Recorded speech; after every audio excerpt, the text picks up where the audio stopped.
بسم الله الرحمن الرحيم. قناع الزمير درس نمبر 29. فصل اعلم ان الفاعل على قسمين. مصنف رحمت اللہ علیہ یہاں سے بیان کرنا چاہتے ہیں کہ فاعل دو طرح ہوتے ہیں، کو کہتے ہیں ظاہر اور دوسرے کو کہتے ہیں مستتر. یا ظاہر نہیں ہوگا، ضمیر کی شکل میں ہوگا.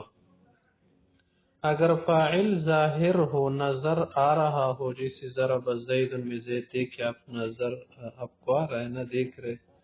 ضرب مشفلق، ضرب سمین، ضرب خالد، ضرب البدو، یہ سب کیا ہے؟ فاعل ظاہر ہے.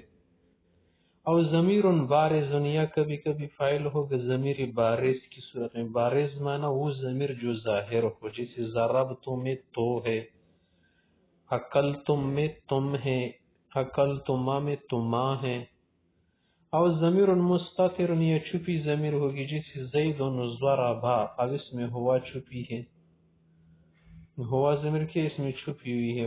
فالفاعل فی ضرب لفظ ہوا، المستتر فی ضربا، یا پر ہوا کہ اس میں مستتر ہے. تو اب اس کے لیے قاعدہ بیان کر رہے ہیں نا کہ وَعْلَمْ أَنَّ الْفَاعِلَ إِذَا كَانَ مُؤَنَّثًا حَقِيقِيًّا، اگر فاعل مؤنث حقیقی ہو، یعنی وکی جو ہے ایک مؤنث ہو، ایک خاتون ہو، ایک کیا ہو؟ مؤنث ہو، مادہ ہو. جیسے قامت ہند، ہند کھڑی ہوئی، قامت منہال، قامت سنابل، قامت زینب مثلا. او کان ضمیرا مؤنثا، یا ضمیر مؤنث کی ہو در، فلا بد ان تكون علامت التانیث بارزۃ فی الفعل، تو وہاں ضروری ہے کہ ان تکون علامت التانیث بارزۃ فی الفعل، فعل میں مؤنث کی علامت ظاہر ہوگی، جسے ہند قامت، کیونکہ یہاں پر ہند حقیقی مؤنث ہے، اس کے لیے کام آپ نہیں بول سکتے کہ ہند قام، ہند اکل، ہند حرب، نہیں، حربت، اکلت، شربت، فتحت، اس طرح کی صیغے بولنے ہوگی، کیونکہ یہاں پر یا ضمیر مخفی ہے. ہاں، وَإِذَا كَانَ الْفَاعِلُ مُؤَنَّثًا غَيْرَ حَقِيقِيًّا ظَاهِرًا وَكَانَ جمع تکسیر ظاہراً، اگر مؤنث حقیقی نہ ہو، ہے تو مؤنث لیکن اس کے لیے مرد نہیں ہے، اس کے لیے مذکر چیز نہیں ہے، میل فیمیل نہیں ہے، صرف ویسے مؤنث ہے جیسے اردو میں ہم مؤنث یوز کرتے ہیں تو عربی میں بھی مؤنث ہوتے ہیں. یا جمع تکسیر ہوگا، جمع مکسر والا صیغہ ہو ظاہر، تو پھر اس کے لیے آپ فعل اگر مؤنث لانا چاہے صحیح، مذکر لانا چاہے صحیح، دونوں طرح صحیح ہے. یجوز فیہما الوجہان، جیسے آپ کہہ سکتے کہ طلع الشمس بھی آپ بول سکتے، طلعت الشمس بھی آپ بول سکتے. قال الرجال جمع مذکر مکسر کا صیغہ ہے نا، قالت الرجال بھی آپ بول سکتے ہیں.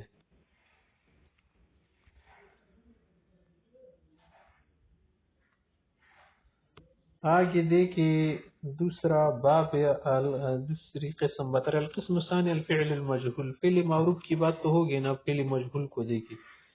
اعلم ان الفعل المجهول يرفع المفعول به مکان الفاعل.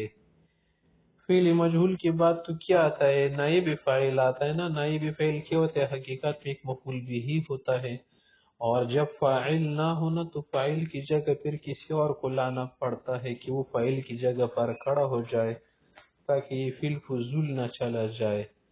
تو پھر ہم مفعول به کو اٹھاتے، اور بھی مفعولاتی، مفعول له، مفعول ما، مفعول به، ان میں صلاحیت نہیں ہے نائب فاعل بننے کی، تو مفعول به کو ہم لا کے کھڑا کرتے ہیں مکان الفاعل. وینصب الفاعل، اور فعل کو کیا کر دے گا؟ نصب دے گا. وینصب المفعولات الباقیہ، بقایا مفعولات کو بھی نصب دے گا، جیسے ضرب زید یوم الجمعۃ امام الامیر ضربا شدیدا فی داری تدیبا والخشبہ، کہ زید جمعے کے دن حاکم کے سامنے اس کی گھر میں ادب کے طور پر لکڑی سے خوب مارا گیا. تو دیکھیے یہاں پر ضرب فعل مجہول ہے نا، زید نائب فاعل جو کیا ہے حقیقت میں مفعول بھی ہے. زید کو جمعے کے دن مارا گیا، یوم الجمعہ مفعول بھی ہوا، امام الامیر، امیر کے سامنے. دیکھیے ضربا شدیدا مفعول مطلق کی فی دارہ بھی کیا ہے؟ ضرب کا سے تدیبا مفعول له ہے، والخشبۃ مفعول مو، یعنی لکڑی ڈانڈے کے ساتھ مارا گیا. زید مارا گیا اب معلوم نہیں مارا کس نے، سوال بھی تو پیدا ہوگا نا، لیکن وہ شخص نہیں بتایا گیا، اس کو صحیح غیراز میں رکھا گیا، اس کو چھپا کے رکھا گیا، اس کو وعدہ دیا گیا تم صرف مارو، نام نہیں بتائیں گے تمہارا، تو اب اس کی جگہ ہم نے زید کو لگا دیا جب فاعل نہیں ہے۔ وَيُقَالُ لَهُ فِعْلٌ مَا لَمْ يُسَمَّ فَاعِلُهُ، نائب فعل کو آپ عربی میں بھی کہتے فعل ما لم يسمى فاعل، فعل مانا یعنی وہ فعل ما لم یذکر فاعلہ جس کا فاعل ذکر نہیں ہے، وَيُقَالُ لِمَرْفُوعِهِ اور جس کا مرفوع بن گیا ہے نائب فاعل جو ہے، مفعول ما لم يسمى فاعل اس کو کہتے ہیں، وہ مفعول جس کا فاعل معلوم نہیں ذکر نہیں۔